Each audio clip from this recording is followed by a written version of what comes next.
O Rodoanel Mário Covas está, enfim, saindo do campo das promessas para entrar na fase decisiva de execução. Depois de décadas de interrupções, disputas contratuais e desgaste político, as frentes de obra entre a rodovia Presidente Dutra e a Fernão Dias avançam com ritmo de reta final e preparam a ligação em que fecha o anel viário da maior metrópole do Hemisfério Sul. Esse corredor de aproximadamente 44 quilômetros, com túneis profundos, viadutos sucessivos e acessos diretos ao Aeroporto Internacional de Guarulhos, é a espinha dorsal pensada para tirar o peso dos caminhões das marginais e encurtar rotas estratégicas de carga.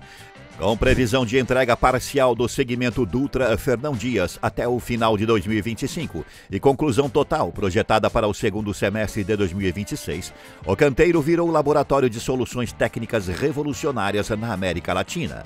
Neste vídeo, você verá o que falta para essa obra complexa finalmente cumprir o que sempre prometeu. O traçado do Rodoanel Mário Covas foi pensado como um grande cinturão de alto padrão técnico em torno da região metropolitana de São Paulo, conectando as principais rodovias radiais sem obrigar o tráfego pesado a cruzar o miolo urbano. Com aproximadamente 176 quilômetros previstos, ele foi dividido em 4 segmentos: Oeste, Sul, Leste e Norte, cada um com geometrias, desafios e histórias bem distintos. O trecho oeste foi o primeiro a sair do papel. Inaugurado em 2002, com cerca de 32 quilômetros, liga a Avenida Raimundo Pereira de Magalhães, na zona noroeste da capital, até a Regis Bittencourt, atravessando conexões com Bandeirantes, Anhanguera, Castelo Branco e Raposo Tavares. É o arco que costura o eixo logístico oeste do país, direto às rodovias de longa distância, já plenamente em operação há mais de 2 décadas. Hoje sob concessão e passando por intervenções pontuais de reforço e adequação de capacidade. O trecho sul, entregue em 2010, estende o anel por aproximadamente 60 quilômetros entre a Regis Bittencourt e Mauá, atravessando áreas ambientais sensíveis, represas e o eixo industrial do ABC. O traçado cruza Anchieta e Imigrantes, criando a espinha de ligação com o litoral e o Porto de Santos. A execução acumulou atrasos significativos por entraves de licenciamento, discussões sobre impacto em mananciais e reavaliações de projeto, o que empurrou a inauguração para além do planejado originalmente.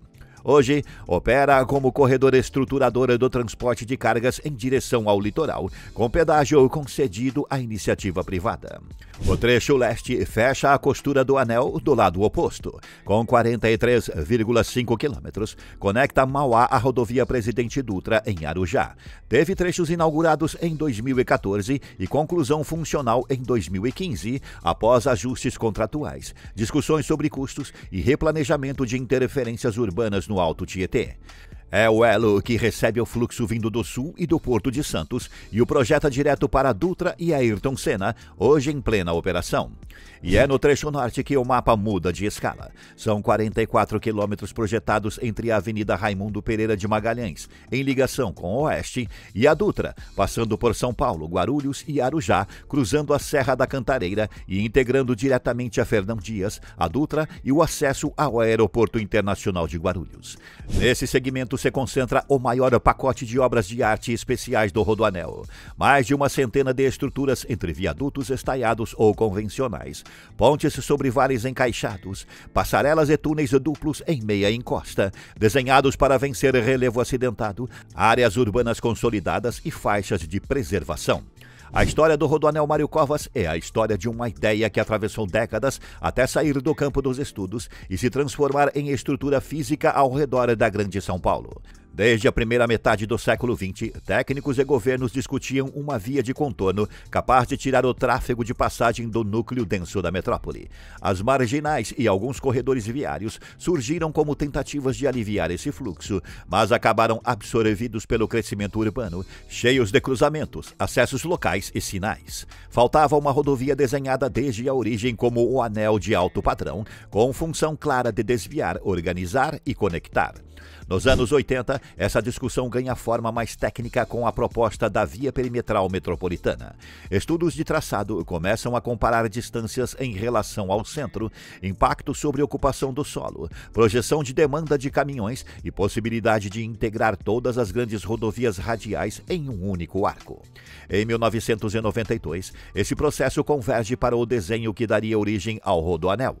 Um anel rodoviário amplo, afastado do miolo urbano, com controles de acesso, cruzamentos em desnível e vocação para receber o tráfego pesado que antes se espremia dentro da cidade. A associação do projeto ao nome de Mário Covas reforça a ideia de uma obra estruturante pensada como política de Estado. O trecho oeste é o primeiro laboratório dessa visão, com cerca de 32 quilômetros, interligando os principais corredores do eixo oeste. As obras começam no fim da década de 1990 e são concluídas em 2002. O desenho adota múltiplos viadutos, alças em desnível e seções amplas que separam o fluxo de longa distância do trânsito urbano. Na prática, o oeste comprova que o conceito funciona. Caminhões passam a migrar para o anel em movimentos entre rodovias, reduzindo a pressão sobre vias internas. Ao mesmo tempo, inaugura outro componente da história do Rodoanel: contratos de concessão de longo prazo, pedágio dedicado e necessidade permanente de fiscalização sobre tarifas, manutenção e nível de serviço. O trecho sul expande o projeto e incorpora o elemento de conflito ambiental como parte inseparável da narrativa. Com mais de 50 quilômetros ligando o eixo oeste à região industrial e ao caminho do litoral, o traçado atravessa áreas de mananciais e entorno de represas. Isso exige soluções mais cuidadosas de implantação, amplia exigências de compensação e empurra o cronograma. O Sul é entregue em 2010, depois de licenças demoradas, pressão de órgãos ambientais e ajustes de projeto. Ele consolida a função do anel para a conexão entre interior, capital e porto, mas também cristaliza a imagem do Rodoanel como obra que avança sempre negociando com limites ambientais e orçamentários. No trecho leste, entre a região do ABC, o Alto Tietê e o acesso à Dutra, o Rodoanel entra definitivamente no território das grandes concessões privadas. Com pouco mais de 43 quilômetros, entregue por etapas entre 2014 e 2015, o leste mantém o padrão de rodovia de acesso restrito, com dispositivos em desnível, passagens específicas e preparação para tráfego intenso de cargas. Mas é também o trecho marcado por denúncias de combinação entre empreiteiras, suspeitas de superfaturamento e questionamentos sobre aditivos contratuais. As investigações colocam o projeto no centro de CPIs e ações de controle, reforçando a percepção de que o Rodoanel é, além de infraestrutura, um espaço de disputa econômica e política de alta escala. Quando a narrativa chega ao trecho norte, o conjunto de fatores fica mais sensível. São cerca de 44 quilômetros planejados para fechar o anel na porção mais complexa da região metropolitana, atravessando áreas de Mata Atlântica, zonas urbanizadas em expansão e exigindo conexões diretas com rodovias estratégicas e com o principal aeroporto do país. Desde o projeto, o Norte já nasce com um pacote robusto de obras de arte especiais e exigências ambientais rígidas, combinando túneis, viadutos e passagens específicas para reduzir impacto em áreas protegidas. É também nesse trecho que os problemas de governança aparecem com mais força. As licitações são contestadas, há exigências adicionais de financiadores, questionamentos de órgãos de controle e dificuldades do consórcio original em manter ritmo e equilíbrio financeiro. As obras iniciadas em 2013 perdem tração, sofrem revisões e acabam paralisadas, transformando o trecho norte em símbolo de promessa interrompida. Estruturas inacabadas, canteiros esvaziados e uma sensação crescente de descrédito em relação à conclusão do anel. A revirada institucional acontece em 2023, quando o governo paulista leva o trecho norte a um novo leilão e transfere a responsabilidade de concluir e operar o segmento a um novo grupo concessionário, com contrato que vincula investimentos mínimos, modernização tecnológica e integração plena com os demais trechos já em operação. Porém, o que falta para o Rodoanel Norte ser concluído? Bem, Hoje em dia se trata menos de descobrir o traçado e mais de terminar, conectar e testar um conjunto enorme de peças que já estão no lugar, mas ainda não podem operar como sistema único.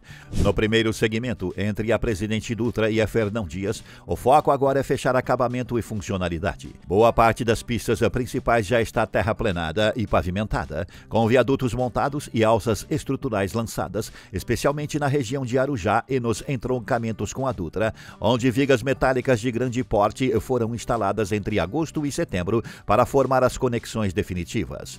O que ainda falta aqui, em detalhes: concluir as camadas finais de pavimento em todo o eixo, finalizar juntas, guarda-corpos, barreiras rígidas e defensas metálicas nas obras de arte, completar todas as alças de ligação com geometrias finais, drenagem independente e sinalização horizontal e vertical integrada, instalar o sistema de pedágio em fluxo livre, amarrar esse trecho ao centro de controle operacional com fibra óptica, painéis de mensagem variável, CFTV e pontos de atendimento ao usuário.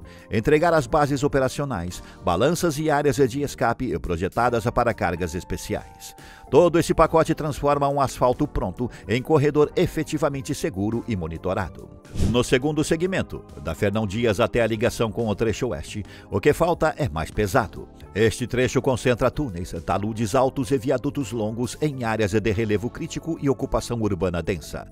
Aqui ainda são necessárias 3 frentes principais: completar a escavação, revestimento e impermeabilização dos túneis remanescentes, lançar e concretar tabuleiros de viadutos que hoje estão com pilares e apoios prontos, mas sem ligação plena entre margens, fechar cortes, aterros e contenções definitivas nos taludes, com drenagem profunda, canaletas, muros de arrimo e grampeamento onde o maciço ainda está exposto.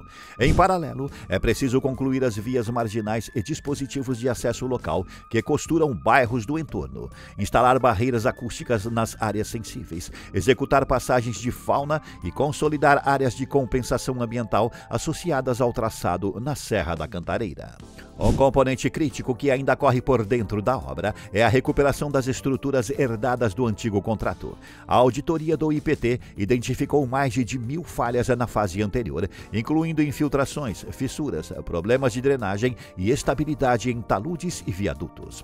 A nova concessionária precisa não só completar o que ficou pela metade, mas reforçar, drenar, recalçar e proteger tudo o que foi executado antes de 2018. Isso significa revisar túneis já escavados, refazer impermeabilizações, corrigir apoios de obras de arte, estabilizar encostas suscetíveis e garantir que cada elemento antigo atinja o padrão de segurança exigido para uma rodovia classe 0. Por fim, antes da inauguração plena, falta a etapa invisível, porém decisiva: integração operacional. Testes de carga em viadutos, inspeções finais de pavimento e drenagem, calibração de ventilação e iluminação em túneis, simulações de emergência, homologação do Free Flow, ajustes finos de sinalização e validação conjunta com Artesp e órgãos de fiscalização. Com o trecho norte em plena operação, o efeito sobre São Paulo é mensurável. As projeções indicam a retirada de cerca de 30.000 caminhões e 54.000 automóveis por dia da Marginal Tietê, algo próximo de 84.000 veículos diariamente desviados para o anel viário. Em um ano, são mais de 30 milhões de passagens a menos disputando espaço no corredor urbano mais crítico do país. Esse alívio não é apenas conforto, é recuperação de capacidade estrutural em uma via que hoje opera no limite. Nas conexões estratégicas, o anel fechado recalibra o relógio da logística nacional. A ligação entre Dutra e Fernão Dias ganha uma economia estimada de 21 minutos. Entre Dutra e Bandeirantes, a redução projetada é de 26 minutos. Na ligação Dutra e Castelo Branco, 27 minutos a menos. Mas e você? Acredita que o Rodoanel estará 100% concluído em 2026? Comente! Este é o canal Urbana. Deixe seu like, inscreva-se e assista a um vídeo anterior.